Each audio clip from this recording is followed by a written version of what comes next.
इस खिताब का एक हिस्सा ऐसा रहा जिसमें उनकी जबान से उसामा बिन लादेन के नाम के साथ शहीद का लफ्ज इस्तेमाल किया गया। जी उसामा बिन लादेन को इन्होंने अमेरिकन ने आके हैदराबाद में मार दिया, शहीद कर दिया। दोस्तों, उसामा बिन लादेन की जिंदगी जितनी कॉन्ट्रोवर्शियल रही उससे कहीं ज्यादा रहस्यमय थी।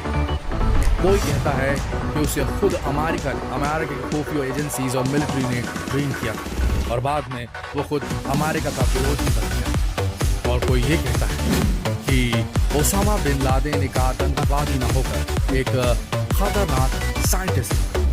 आखिर क्यों अमेरिका जो कभी खुद लादेन का समर्थक था वो लादेन की जान का दुश्मन था, और क्यों अमेरिका ने पाकिस्तान घुसकर लादेन को मार गिराया, और सबसे बड़ी बात क्यों लादेन अमेरिका के खिलाफ हो गया।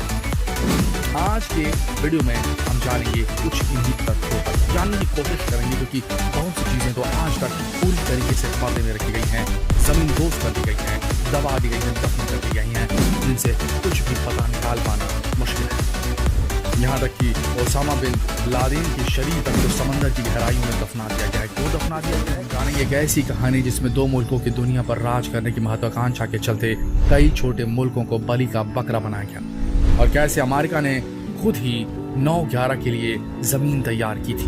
अब इसमें कितनी सच्चाई है या ये बात पूरी तरीके से गलत है, दावा पूरी तरीके से गलत है, हम नहीं कह सकते, लेकिन कुछ तथ्यों को जरूर खंगालने की कोशिश करेंगे। तो बने रहिए इस वीडियो के अंत तक।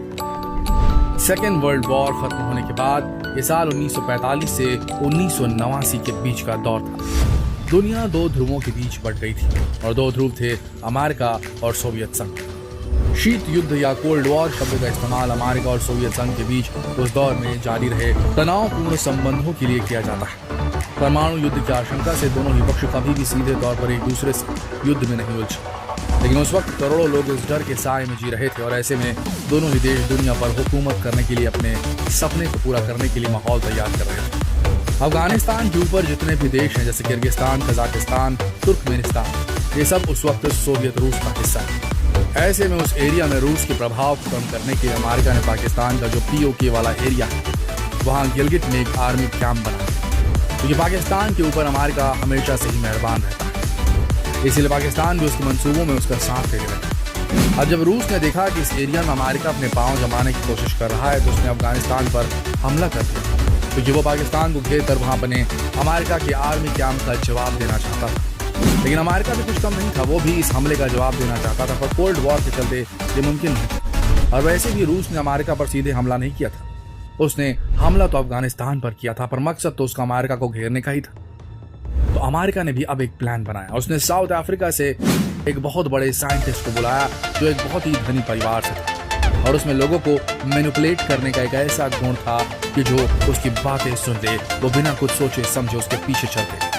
उस साइंटिस्ट को जब अफगानिस्तान भेजा गया तो उसने वहाँ के युवाओं को देश प्रेम की भावना से भर दिया। उसके भाषणों से लाखों युवा सोवियत संघ के खिलाफ हथियार उठाने को तैयार हो। उसने युवाओं में आज़ादी और क्रांति की ऐसी जोत जलाई कि लोग अपने घर बार छोड़कर उसके द्वारा बनाई गई फौज में भर्ती होने लगे।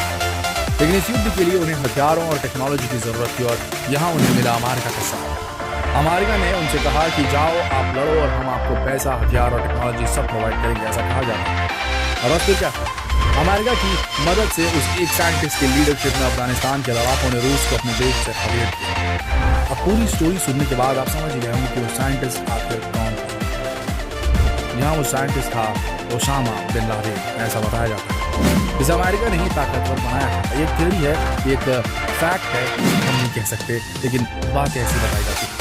और जब तक वो अमेरिका के साथ है बिन लादेन, तब तक उसे देश प्रेमी माना जाता है, और जैसे उसने अमेरिका को आंखें दिखाई वो आतंकवादी कर दिया, क्योंकि दुनिया का सबसे ताकतवर प्रोपेगेंडा मैकेनिज्म अमेरिका के हाथों में था। तो जिसे चाहे आबाद कर दे, जिसे चाहे बर्बाद कर दे, जिसे चाहे उसकी इज्जत ऊपर उठा दे, जिसे चाहे उसकी इज्जत नीचे गिरा दे।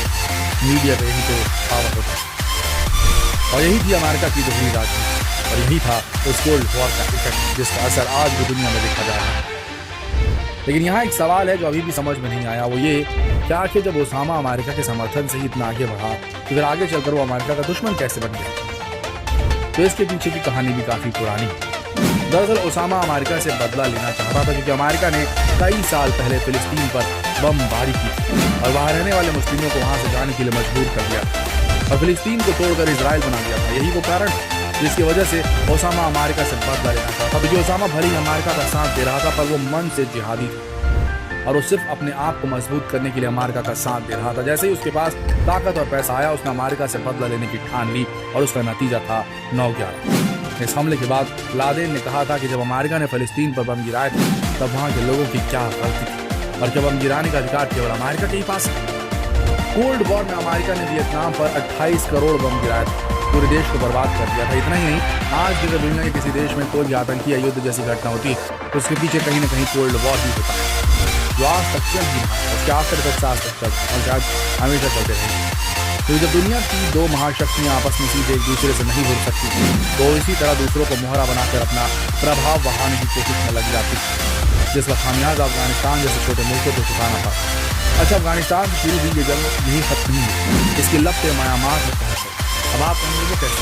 वो ऐसे कि अफगानिस्तान की राजधानी काबुल के पास बामियान नाम की एक जगह है जहाँ महात्मा बुद्ध की एक बहुत बड़ी मूर्ति थी जिसे पहाड़ काट कर बनाया गया। तालिबान ने उसे बम उड़ा दिया। इसका असर यहाँ तो नहीं दिखा है, अफगानिस्तान की तो मुस्लिम कंट्री है, लेकिन म्यांमार में एक जगह है रहाइन, यहाँ रहने वाले मुस्लिमों को बोलते हैं रोहिंग्या। और जब अफगानिस्तान में महात्मा बुद्ध की मूर्ति को तोड़ दिया गया तो यहाँ रहने वाले बौद्ध लोगों में गुस्सा भर गया और ये गुस्सा उन्होंने निकाला वहाँ के रोहिंग्या मुसलमानों पर। रातों रात लाशों के ढेर लगा दिए गए, लड़कियों के रेप करके उन्हें जिंदा जला दिया गया, जिसकी वजह से रोहिंग्या लोग भागकर बांग्लादेश और हिंदुस्तान आने लगे। यही है वो रोहिंग्या शरणार्थी जिनके ऊपर काफी विवाद चल रहा है। खैर, ये एक अलग मुद्दा है, इस पर हम कभी फिर से चर्चा करेंगे। फिलहाल बात करते हैं ओसामा बिन लादेन की। तो जब 9/11 हुआ तो अमेरिका को समझ में आया कि ये तो हमारे ही दांव उल्टा पड़ गया और अब अगर वो ओसामा से बदला नहीं लेता तो दुनिया में उसकी किरकिरी हो जाती। बस फिर क्या था, अमेरिका टूट पड़ा अफगानिस्तान पर। अच्छा, अब यहाँ फिर कुछ ऐसा हुआ जिसकी उम्मीद अमेरिका ने नहीं की होगी। उस वक्त उसके सबसे बड़े दुश्मन बन चुके ओसामा को पनाह किसने दी? उसके टुकड़ों पर पलने वाले देश पाकिस्तान। ओसामा बिन लादेन ने अमेरिकी फौजियों को कई बार चकमा दिया। अमेरिकी सेना जब भी ओसामा को मारने की घोषणा करती तभी ओसामा अपना कोई टेप जारी कर दुनिया को दिखा देता कि आतंक को हराना इतना आसान नहीं। लेकिन आखिरकार 1 मई 2011 ओसामा बिन लादेन को पाकिस्तान में मार गिराया गया और उसकी लाश को समुद्र में दफन कर दिया गया। इसके साथ जो आतंक का पर्याय बन चुके ओसामा की जिंदगी खत्म हो गई, लेकिन उससे जुड़े कई राज भी उसके साथ ही दफन हो गए। तो अगर ये राज खुल जाते तो अमेरिका का दामन भी मैला हो जाता। आखिर ओसामा को ताकत और पैसा देकर खड़ा तो अमेरिका नहीं किया, यहाँ तक कि ओसामा को CIA के द्वारा ट्रेनिंग दी गई थी, ऐसा बताया जाता है। डर के इस रूप ने अमेरिका से ही ट्रेनिंग ली थी। अफगानिस्तान में ओसामा ने मकतब अल खिदमत की स्थापना की, जिसमें दुनिया भर से लोगों की भर्ती की गई और सोवियत फौजों से लड़ने के लिए उपकरणों का आयात किया गया। ये सब कुछ अमेरिका ने अपने फायदे के लिए किया, लेकिन उसका लालच उसे महंगा पड़ गया।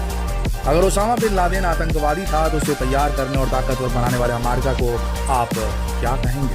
हमें कमेंट में जरूर बताएं। और जिस तरह रूस और अमेरिका अपनी आपसी जंगों के चलते दूसरे देशों को निशाना बनाते हैं, मोहरा बनाते हैं, ये नीति कहाँ तक सही है? कमेंट में इस पर भी चर्चा जरूर करें। इस वीडियो को ज्यादा से ज्यादा शेयर करें ताकि विचारोत्तेजक इस वीडियो के बारे में सारी चीजें डिस्कस की जा सके। शेयर करें इस वीडियो को और चर्चा करें इस वीडियो को, जितना हो सके शेयर करें फेसबुक पर, व्हाट्सएप पर, यूट्यूब पर।